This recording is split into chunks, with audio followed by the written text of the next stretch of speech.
Oh hello, my name's Shaun Murphy and today I'm going to be giving you a talk on Chester and the Romans in Chester and also the UK. Behind us here we have a fantastic view of Castra Diva, as you would know it. Castra Diva in Latin meaning the Roman fort on the River Dee. So why did the Romans come to the UK? Well, it's not raining very much today, but they didn't certainly come for the weather, and they certainly didn't come to get a suntan. The Romans, well, let's go back a bit. The Romans had heard about the UK before Caesar turned up, but they'd actually never been. There was a chap called Himlico from Carthage, that's Tunisia today, and he actually went around the UK in around about the 4th or 5th century. When he came back, he told that around the UK there were sea monsters, and that was probably to stop people actually doing trade. I think he was doing a bit of trade in the UK and he wanted to stop people. Again, the UK is mentioned by the ancients in around about 320 BC by the Greek Pythias.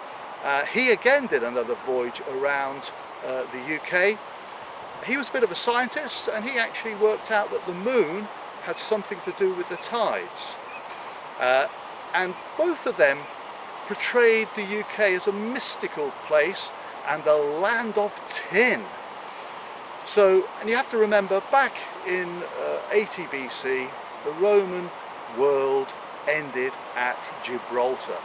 The whole of the Roman world was centered around the Mediterranean, and when you got to Gibraltar, then basically the Roman world ended.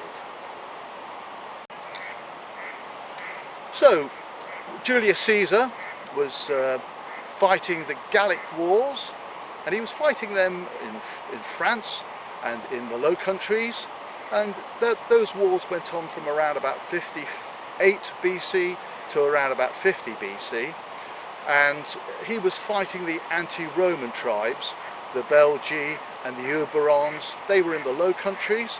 You also had the Veneti in Brittany, and the Brits were giving the Celts in France some help, and Caesar didn't really like this. He didn't really like the fact that the Brits were helping out the Celts in Gaul.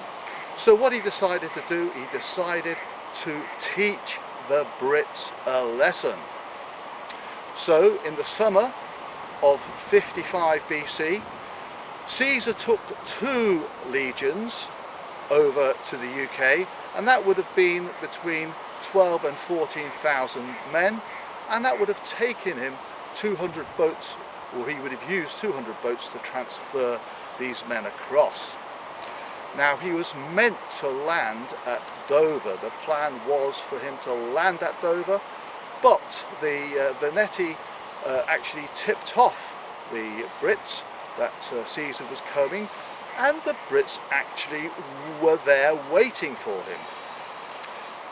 We think that Caesar then decided that it wasn't a good idea to land at Dover, so he actually went down towards Pegwell Bay, we think in Kent, and landed somewhere around there. Now, the reason why we think it was Pegwell Bay in Kent is because in 2017 Leicester University found a Roman fort there that dates back to around about 54 BC. So it could be that fort, but the honest answer is we honestly don't know where Caesar did land. We know that he meant to land at Dover, but that he didn't. Well, wherever Caesar landed, the Celts knew that he was coming, and they were waiting for him on the cliffs, and they followed Caesar down the road. He sailed down Kent, and they followed him in their chariots, waiting for him to land. They picked a site. It could have been, as we say, at Pegwell Bay, and having picked this site, he landed, or decided to try and land. The Roman soldiers were very, very reluctant to actually do this landing because the Brits were there waiting for him. But it was the standard bearer of the 10th Legion who all urged his men forward and landed on the beach. Once he was on the beach, once the standard was on the beach, the rest of the men have a duty to protect that standard, and the landing was successful-ish. The Brits actually hit the Romans very, very hard, and the Romans had a very, very bad time with this landing. Certainly Caesar did not write home to the Senate, Vini, Vidi, Vici, I came, I saw, I conquered, after he did, having beaten Pharnaces II at the Battle of Zela in 67 AD. In fact, the report that Caesar wrote back to the Senate was probably one of his most honest reports, because he said that we were attacked by savages, blue armoured savages, he said. Actually, they were naked. The Brits were naked. They came at him painted in blue, naked. So he wrote back to the Senate that he had a bad time and he was attacked by blue armoured savages. Now, because of the Brits hemming him in, Caesar did not go too far inland. The Romans did not venture too far in, and the Romans had another problem, and that was with their boats. Now, the Romans didn't understand about the English Channel and the tides. The Romans' boats, were normally in the Mediterranean, and the tides in the Mediterranean are generally between 1 and 2 foot. That's the height of the tides. In the English Channel, the tides can be 10 or 12 foot in difference, and in the Bristol Channel they can be up to 15 foot. So, with not understanding the tides in the channel, when the Roman captains moored their boats, they did not do it correctly, and their boats got damaged.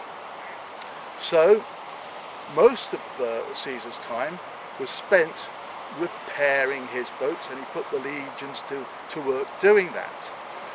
He had to repair his boats because he had to make sure he could get back. However, then winter was coming. His invasion was a bit late in the summer.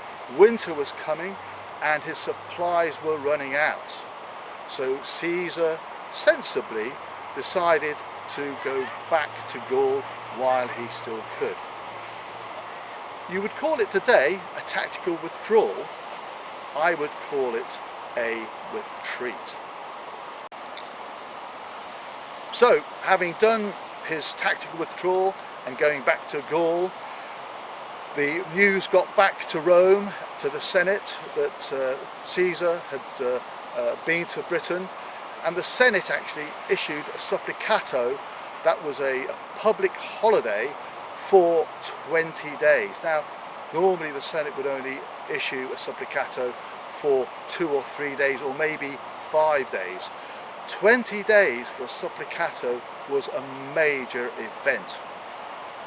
Supplicatos were held to thank or to appease the gods. So why 20 days? Well, if you look at it in today's terms, Caesar going to Britain and coming back would be a bit like us going to the moon in the 50s, or even in today's terms, us going to Mars. That's how important that trip to the UK and back was in Roman terms. So, having got back to Gaul, Caesar immediately planned another invasion for the next year in 54 BC. This time he decided he would take 5 legions and 2,000 horse. He wasn't going to mess around. 5 legions and 2,000 horse would have been between 35,000 and 40,000 men. In today's terms, that would be 2 divisions. There might have been a few more than the 40, it might have been 45 with specialist units. He left 3 of his legions back in Gaul, and he left 2,000 of his horse back in Gaul. So he'd taken 5/8 of his force went across to the UK. Again, he landed in Kent, had to have a mixed fleet of 800 to get all these people across. Again, he landed in Kent. We're not too sure where. The landing was totally unopposed. The Brits probably knew that he was coming again, but with so many people landing, the Brits weren't going to bother. When he landed, he ordered a night march and he established a deep bridgehead in Kent, but he made the same mistake with the boats. He hadn't learnt from his boat mistake the year before, and again he had boats damaged. In fact, more than 40 boats were damaged, and he actually reordered boats to be sent from Gorn. Now the Brits, having seen this size of the force, they did not have any pitched battles with Caesar. All the Brits did was do hit and run attacks. Now they could beat the Romans with hit and run attacks, but if the Romans ever got formed up, they were virtually impossible to beat. So what I'm going to do now is talk to you a bit about the Marian reforms, and also go through with you some bits of Roman equipment that the legions got. Now, one of the most important things that happened in Roman history were the Marian reforms in 107 BC. Gaius Marius, sounds a great name, doesn't it? Gaius Marius, a bit like a Monty Python film. Anyway, Gaius Marius, prior to these reforms that he introduced in 107 BC, the Roman army was basically a citizen army, and the army would have been made up of 5 divisions. The 5th division would have been the poorest of the people, and they would have been the stone chuckers and the spear chuckers, the skirmishers in the Roman army. You had the 4th division, they would be slightly better equipped. The 3rd division, even better equipped. The 2nd division, which would be the infantry, quite well equipped. And then you would have the elite division, the 1st division, and they would be the cavalry.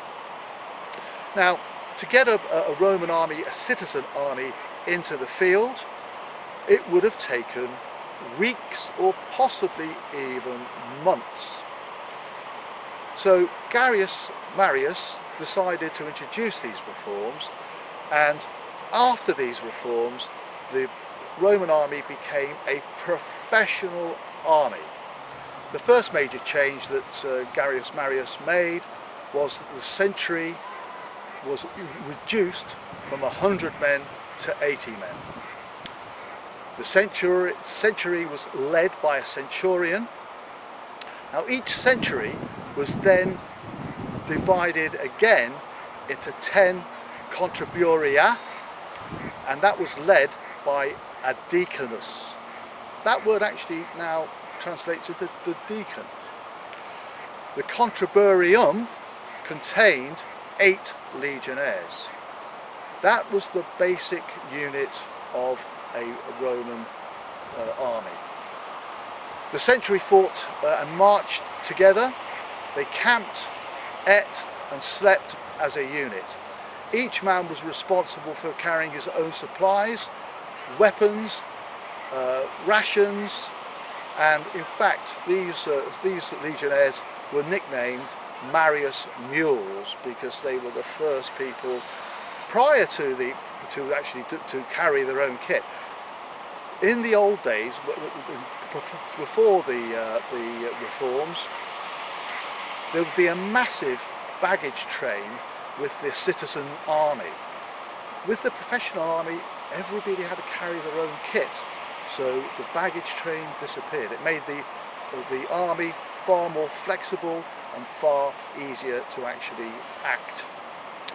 So you've got a century. Now a cohort, that was made out of 6 centuries. So 6 times 80 is 480 men. To get to a legion, you had to have 10 cohorts. So that's 480 men times 10 is 4,800 men. and between 1 and 2 legions, if they were grouped together, they constituted an army. So that was the reforms. It was very, very important, these reforms, and what I'll do now is talk to you about some of the equipment. Because when they introduced these reforms, the main alteration, besides the numbers in the century, the main difference was the fact that the soldier now did not have to supply his own equipment. The government would actually give you your equipment. So Roman soldiers, after these reforms, were issued with several standard pieces of equipment. The first one was his gladius. This was a two-sided sword. It had been a bit longer than this actually, it had been about that long, and the gladius was used to stab people. The next piece of equipment that he might have been issued, not all Roman units got this, was the spathia, and that was a slightly longer sword. That was normally issued to auxiliary units, but it was used in the 3rd century by some Roman soldiers. The next important piece of equipment was your javelin, or pilum. Now, the pilum had a wooden shaft, and at the end you had a metal spike that was bendy.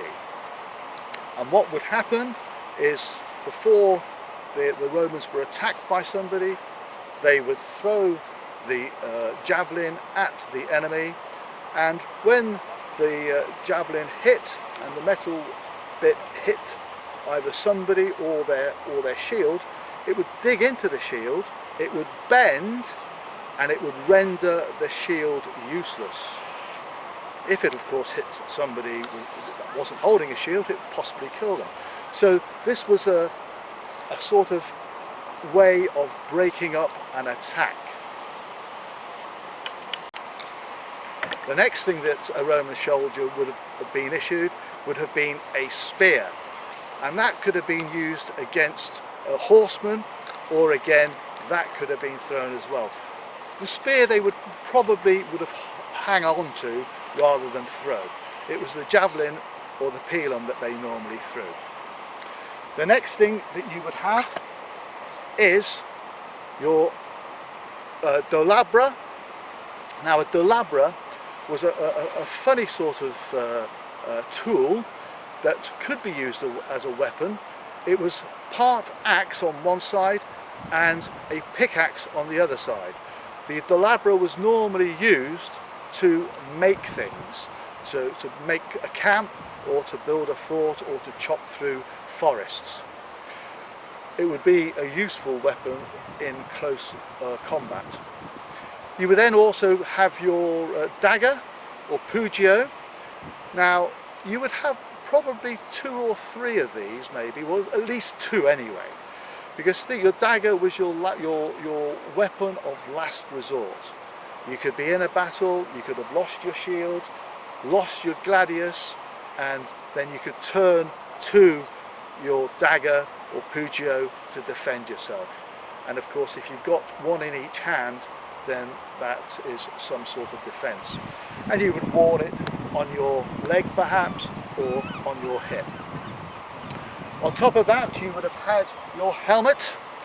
I'm afraid I don't have a Roman helmet today, so we have our helmet, and you would also have your body armour.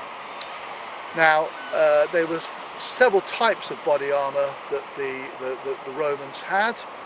They had ring mail body armour, and this armour consisted of 50,000 plus rings of steel, and in fact this was quite good stuff really, because if they looked after it, a ring mail body armour suit would actually last several generations. You had scale body armour, and that's where you had the scales going over each other all the way down, and that would be linked together with either chain or be stitched. And you also had your plate body armour, and that would have consisted of several sections. You would have had the shoulder section, you would have had the collar section, the front plate and the back plate. Now this armour, the plate body armour, that actually was put together with hooks. You would have had, with all this armour, you would have had padding similar to this underneath, because otherwise it would have been very, very uncomfortable. And on top of that, you would have had your shield, your scutum, and basically it was that sort of shape, a rectangular, a bit bigger than that. This is in fact a box for a Brompton bike top. Be bigger than this, and it would have covered from here down to below my knee. And the Roman tactic really was not to thrash or to slash. The Roman tactic was to throw their spears, wait for the enemy to come on, let the enemy hit the line, and then they would stab through their shields. We would have a line of legionnaires here, and once the enemy hits us, we would take the hit, stab, step forward, stab, step forward, stab, and that's how the Roman army beat most of their enemies.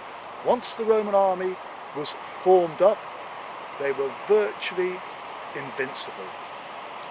And the most important thing out of all these reforms that were issued to a Roman soldier were his sandals, military sandals.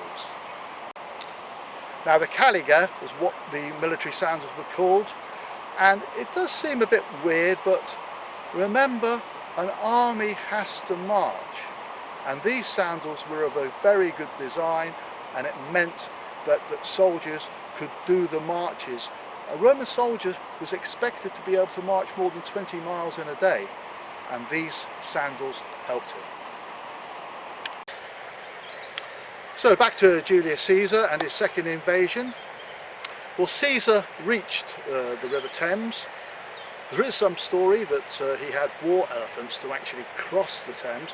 Whether that's true or not, I personally doubt it, but there are tales of that. So he conquered Kent, he got to Middlesex, but unfortunately then in Gaul there was unrest. And remember, Caesar only had 3 legions and 2,000 men in Gaul. So he had to get back to sort out the French in Gaul. It certainly would not have gone down very well if he'd have lost in Gaul.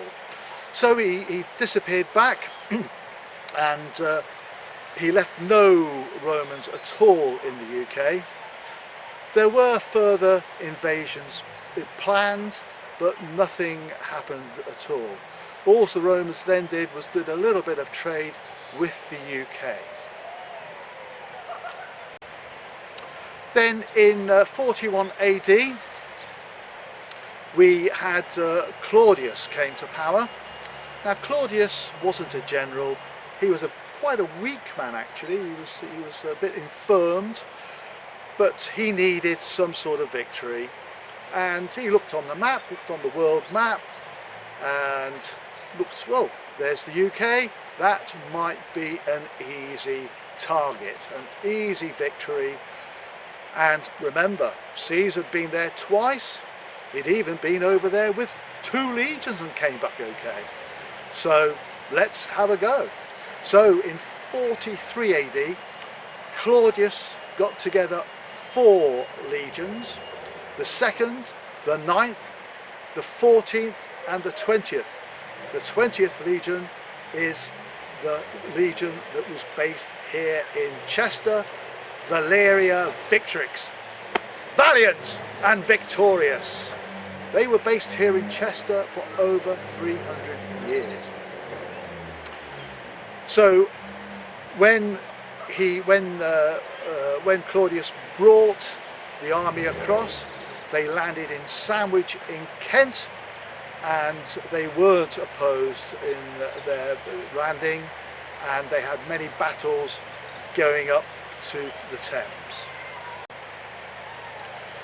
But by 47 AD, the 20th Legion, Valeria Victrix, was here fighting in Cheshire and Wales. In 54 AD, we had Emperor Nero came to power, and he continued the continuation of the conquering of the British Isles. In 60 AD, we had the Menai Massacre, where the Welsh Druids were slaughtered by the Roman legions. And then in 61 AD, we had the Boudicca rebellion. Boudicca was, her husband was an ally of the Romans, and it just shows you really how treacherous the Romans could be sometimes. When he died, the Romans decided in their wisdom to whip Boudicca, and they had her daughters raped, and Boudicca wasn't particularly happy about all this, so she went on a rampage. With the Romans being away, they were fighting the Druids up in Wales. She went on a rampage through Colchester and London and burnt the place down. The legions up in Wales were summoned to go down to sort her out, and they zoomed down Watling Street to actually take on Boudicca. And it was the 14th Legion and units of the 20th, Valeria Victrix, that marched down Watling Street. And it's said that in 60 or 61, again the dates are a bit vague, 60 was the favourite date, but 61 is now the date they're talking about. In 61, the 14th and units from the 20th zoomed down Watling Street and bumped into a British army which is said to have been 100,000.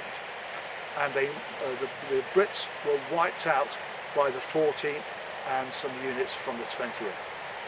Now, the 14th and the 20th units, the numbers there would have been about 10,000 men, and the report sent back to Rome said that they beat an army of 100,000, a British army of 100,000 pounds. Now, unfortunately, remember, you have to remember that it is the victors that write the history, not the vanquished. Whether there were as many as 100,000 English soldiers there, I'm not too sure, or British soldiers, I'm not too sure. But there we have it.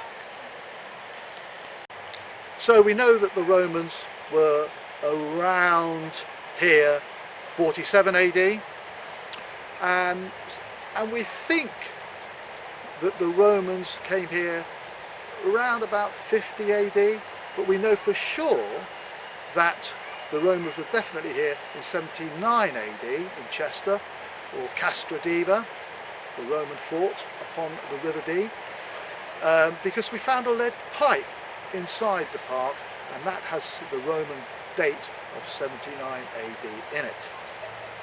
Now, the first legion to come here to Chester was the 2nd Legion, and in 88 AD we know that the 20th Legion, Valeria Victrix, took over the camp, and they in fact expanded the camp. So that's how the Romans came here to this beautiful city of Chester, Castra Diva. So here we are, ladies and gentlemen, we're here in Edgarsfield. Now, behind us here, the rocky sandstone outcrop, we have a unique shrine. We have the only remaining shrine in the whole of the UK, and possibly the whole of Western Europe, to a Roman goddess called Minerva. Now, she was a very, very important Roman goddess. If you wanted to pick one god Roman goddess to worship, it would probably been her. But this field is called Edgarsfield, and the reason for that is back in 973, King Edgar was rode up here, up the River Dee, to this position here by 6 or 8 vassal kings. The original story was that there were 6 vassal kings, but to make the story better, the story changed to 8 vassal kings. At that time the UK was in a bit of turmoil, and this was a sign or a display of loyalty to King Edgar at that time. So we'll pop up to the shrine of Minerva, and if the wind's bad we'll come back here. So this is the shrine to Minerva. This is the only shrine to her in its original position in the whole of the UK, or even, we believe, the whole of Western Europe. It's a scheduled monument, which means it's not meant to be interfered with, but as you can see, I can go up and touch that. It's wrong. But anyway, we do have a copy of the shrine in the Grosvenor Museum, and as you can see, it's been worn out by the elements over the years. Originally, this area here was a Roman sandstone quarry. Now, Minerva was a very, very important Roman goddess, and she was a virgin goddess to boot. Now, the Romans could tell a story, and this story is one of the best. You could not make up this story yourself. So Minerva, she was the goddess of war, battle, both of them only defensive, strategy, logic, music, poetry, medicine, wisdom, art, literature, weaving, crafts, woodwork, and many, many more things. She's also said to be created the olive tree, and she's also said to have invented the flute. If you ever see a Roman coin with a woman on it holding a spear with an owl on her shoulder, that is Minerva. The Romans used to pray to her here before they crossed the River Dee. Back then we did not have the old Dee Bridge. As I said before, if you were going to pick one Roman god or goddess, Minerva would have been the one that I would have picked. So we're going to pop off now to the Wolf Gate, and we'll see you there. So here we are, we're at the Pepper Street entrance to the Roman gardens. These gardens were laid down in 1949 when they excavated the Grosvenor shopping centre. All the bits and bobs that they found from that they actually put into these gardens here. And we also have a copy of a mosaic that they put down here right in front of us. This is meant to be of the four-season design. It was done by the Chester Civic Trust. So we'll have a look at one or two of the other things in the Roman gardens now. Now, I know we're talking, or meant to be talking, about the Romans, but since we're in the gardens, I have to show you the breach in the city walls that was made by those nasty parliamentarians back in the 22nd of, or on the 22nd of September 1645. At this spot here, that day, the parliamentarians fired more than 40 shots from a gun platform that they had erected at St. John the Baptist Church. Having breached the walls, the parliamentarians attacked, but the royalist forces repulsed the attack. And the males, the soldiers, the men, were that tired that it was the ladies of Chester that actually repaired these walls here. So here we are in another section of the Roman gardens. Behind us we've got a hypocaust. That was a Roman bathhouse. In that they would have been a hot room, cold room, steam room, and perhaps even a sauna. That was actually reconstructed by the council and the museum. It is not original. It's just a mock-up of a hypocaust there.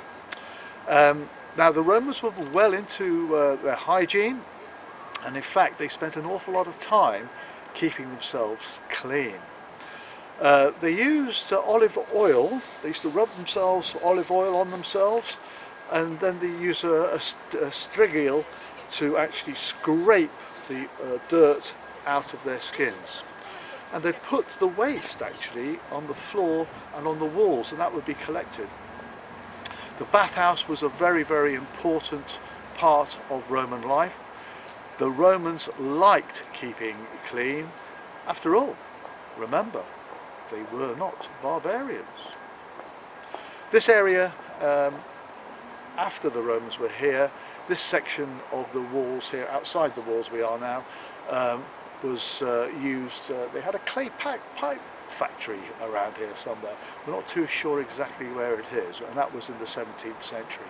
Chester was known for its quality clay pipes, so there we have it. So we're off down to the river now, I think. Now the river's the River Dee, and we're not too sure exactly where we get the name the River Dee from. So we've got three theories for this. The first one is from the Welsh. The Welsh for the River Dee is Affron-dyffryn-Dwy. Now wherever the Romans went, they assimilated things. They would adopt traditions, religions, gods, and if they heard a phrase such as Affron-dyffryn-Dwy, they might have actually shortened that phrase from Affron-dyffryn-Dwy to Dee.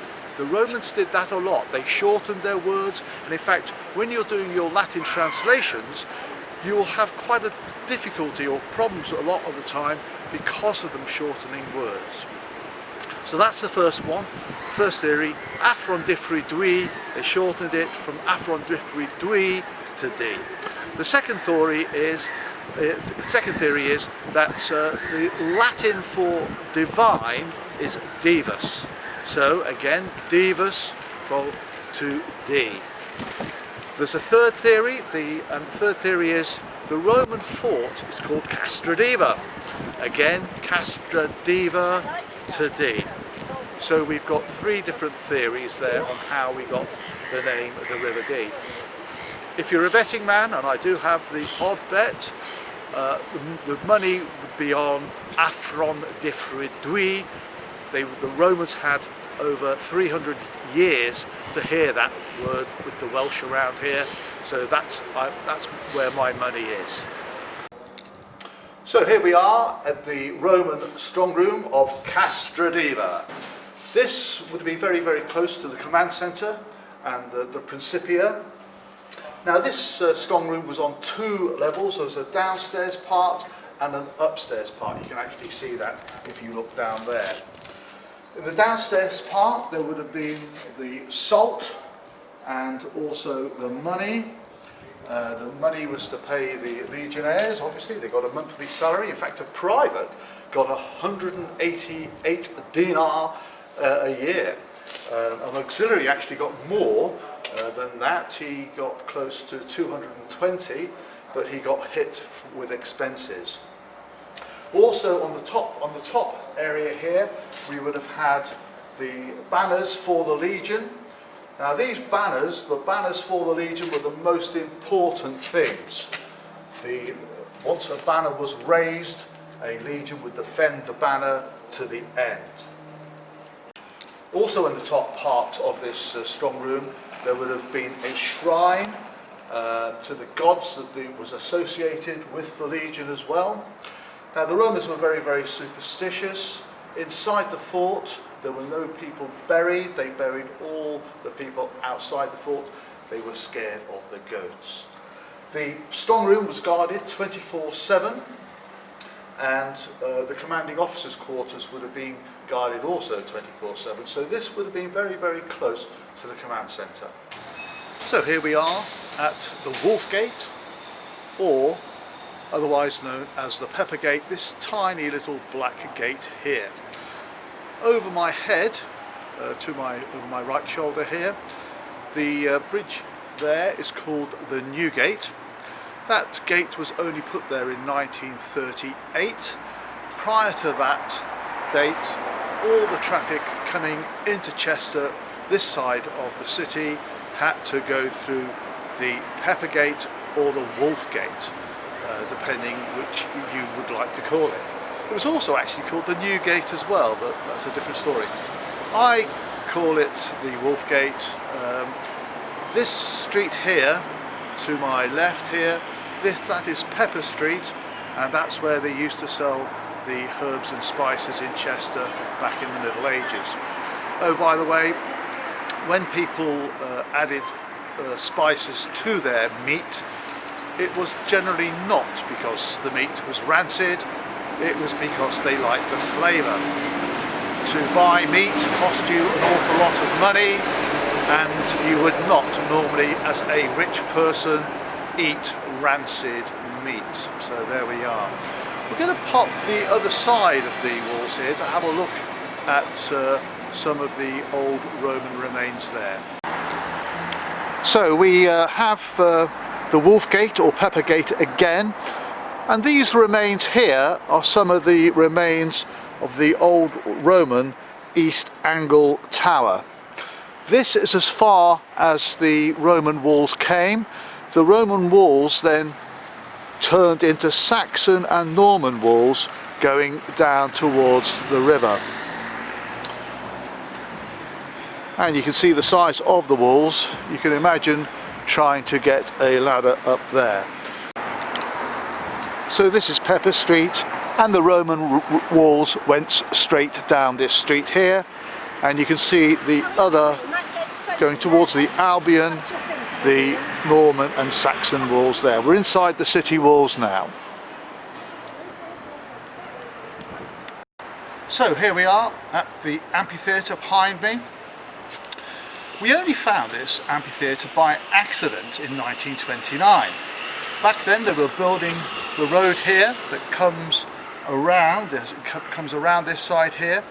When they were building that road in 1929, they stumbled across the amphitheatre, and that's why we have the curve around. Now, prior to us discovering it back in 1929, we knew very, very little about, in fact we knew nothing about this amphitheatre at all. We didn't even know that it existed. We suspected that there might have been one, but we did not know that one existed. There's no records, no Roman records at all. Now, we've since discovered that this was the biggest amphitheatre in the whole of the UK. It could seat 7,000 people on 2 tiers, and it would have been twice the height of a double-decker bus. And we know that the Romans, or we think that the Romans, had plans to make Chester the capital of the UK, and also to use as a jumping off point to invade Ireland. Now, we know that the Romans had gladiatorial fights here in the amphitheatre, because we found a shrine to Nemesis. Nemesis was the god of divine retribution, and a gladiator would certainly pray to him before he went into the arena. They prayed that they would put up a good fight or a good show. Now, in all the Hollywood films, you see the gladiators get killed at an alarming rate. Well, yes, gladiators did get killed, but they did not get killed at the rates that the Hollywood films would have you believe. They got killed for 2 reasons generally. Either they did not put up a good show, or they got wounded by accident and asked to be put out of their misery. Those were the 2 main reasons that Gladiator got killed. But we have several other reasons as to why gladiators were not killed as much as we are led to believe. If I own a gladiator, oh, by the way, gladiators could either be slaves or they could be free men. I'll tell you a bit more about that later on. If my gladiator killed your gladiator and you're a gladiator owner, I have to pay for your gladiator. So I'm not too sure that gladiators were killed as often as the Hollywood films would leave us to believe. And as I said before, you could either be a gladiator as a slave or as a free man. If you signed up as a slave, you were normally recruited from where you were doing some manual exercise in a quarry or something like that. The gladiator owner would ask you if you wanted to become a gladiator, and if you agreed, you signed a contract. If a free man wanted to become a gladiator, he could become one, but he had to get permission from a magistrate. And the reason for a free man wanting to become a gladiator is because he would either want to earn some money very, very quickly to pay off his debts, or he wanted to become famous. And you signed up for a set number of years, 4, 5, or maybe even 3 years. So that's how you became a gladiator. And if my gladiator killed your gladiator, I had to pay for your gladiator. So when you became a gladiator, you were trained. You weren't just chucked into the arena, you were actually trained. And the training was hard, and you would have become very fit. Now, the whole purpose was to put on a fantastic show for the crowd. It was a bit like the wrestling that you used to be able to see on the TV. There were strict rules when you went into the arena as a gladiator, and there were 2 referees. Fights would be stopped and restarted if needed, and fighters would be rearmed if the rearming was within the rules. Now, gladiators would generally fight a different type of gladiator, so fork man versus net man sort of thing. The whole purpose of a gladiatorial event was to entertain the crowd and to make the whole event exciting.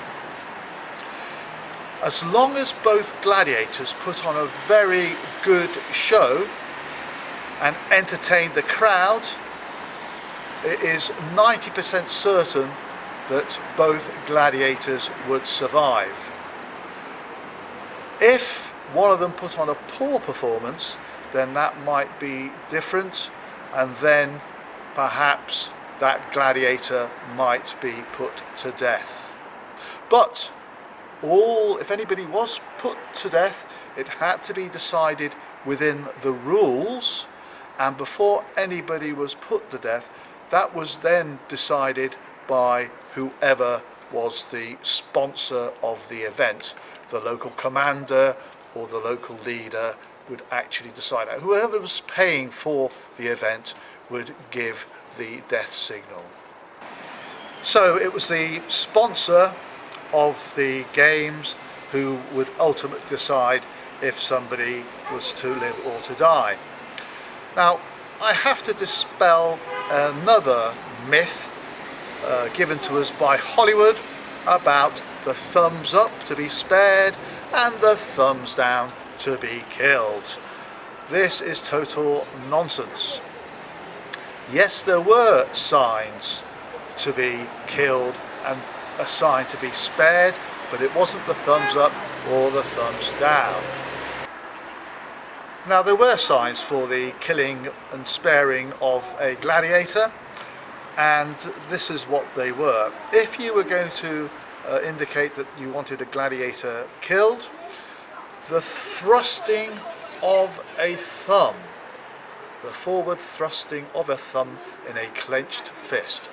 And if I was going to demonstrate or say that somebody's to be spared, then I would pretend to sheath a blade or a sword. So put a blade or a sword in a sheath, pretend to do that. So those were the 2 ways that you actually indicated whether or not a gladiator was to live or was to die. I've just heard a question from the back.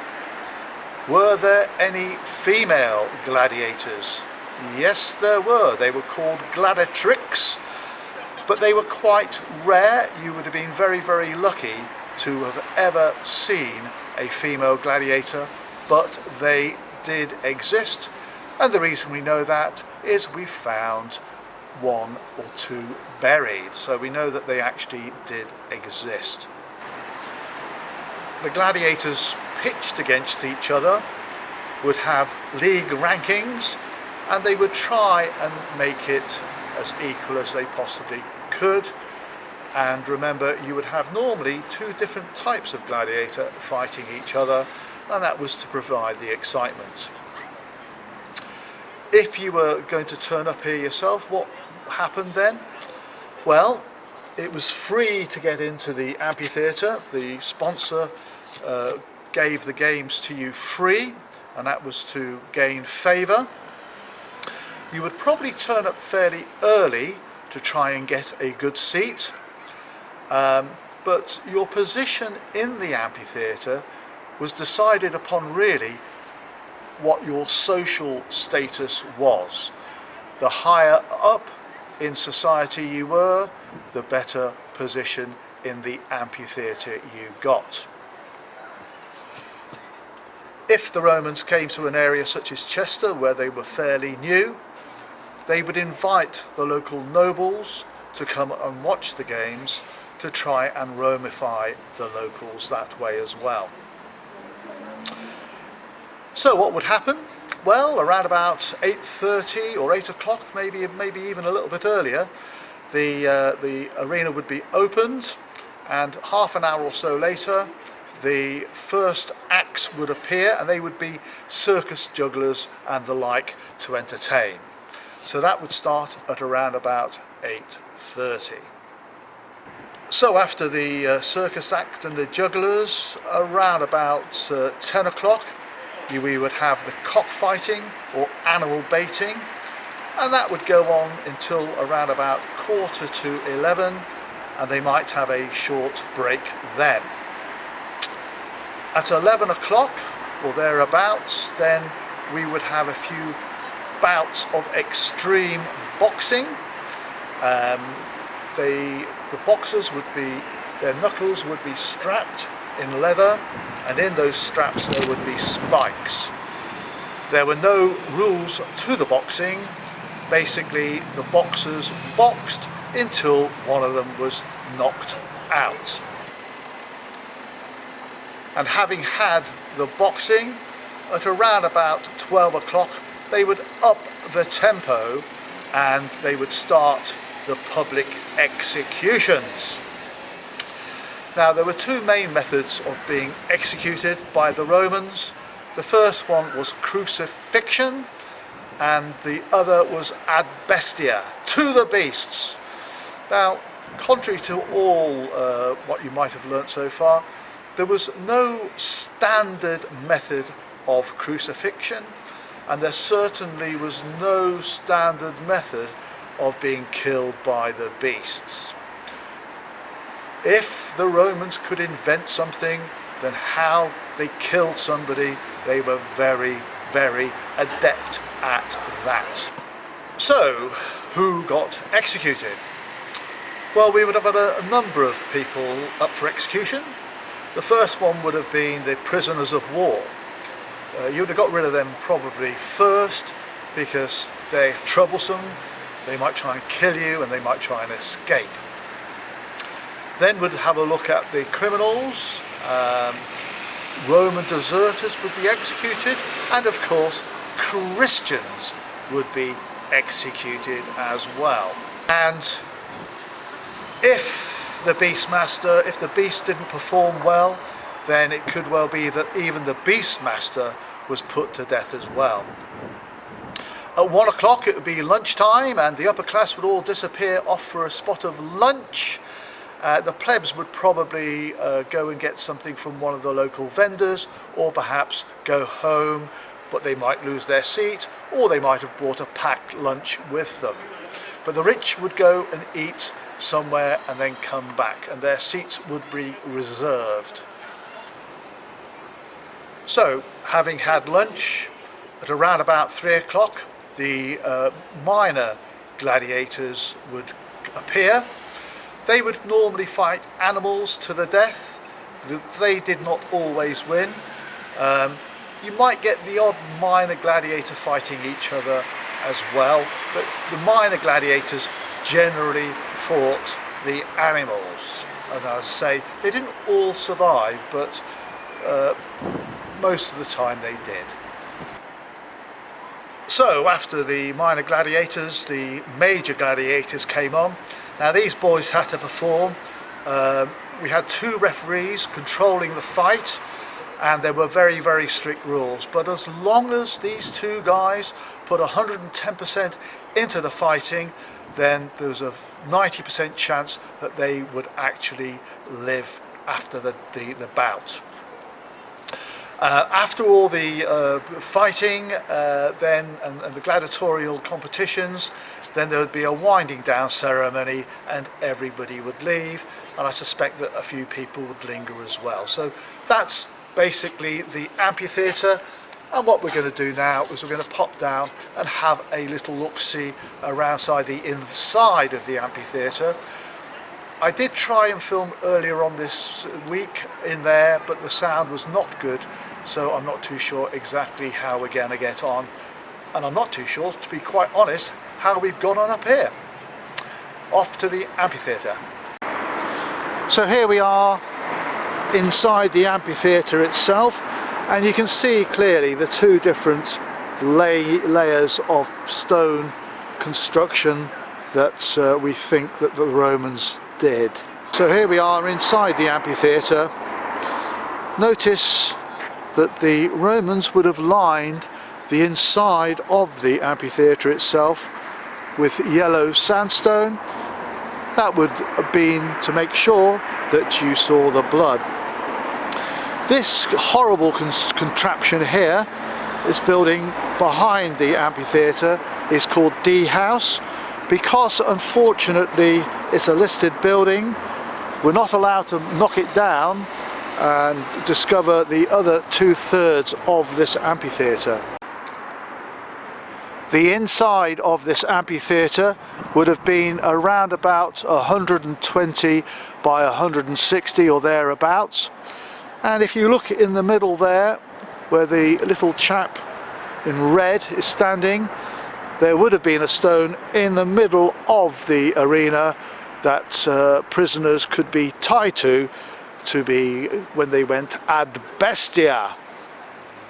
It was certainly not a good way to die. Well, good afternoon, ladies and gentlemen. That's the end of our Roman tour of Chester and the UK. My name is Shaun Murphy. I'm a tour guide in Chester, and I'm also a bit of a historian. I wrote the script and did some of the filming. I do have to thank my wife Anne for helping me with some of the filming, and also had 2 technical advisors, Neil Murphy and Ed Provost, who helped me with some of the technical issues.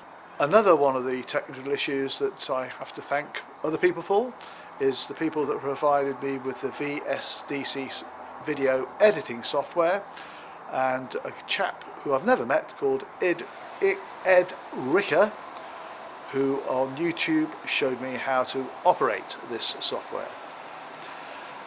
If you have any questions about the presentation or any comments, then do feel free to contact me. You can either do that through the Washington Legio 20th Facebook group, or you can email me directly, and my email address is bubblesestates@hotmail.com. Here it is in writing for you, bubblesestates@hotmail.com. Hopefully you might see some other films from me, and if you're ever visiting Chester, do feel free to get in contact with me. I'm not that difficult to find. See you again.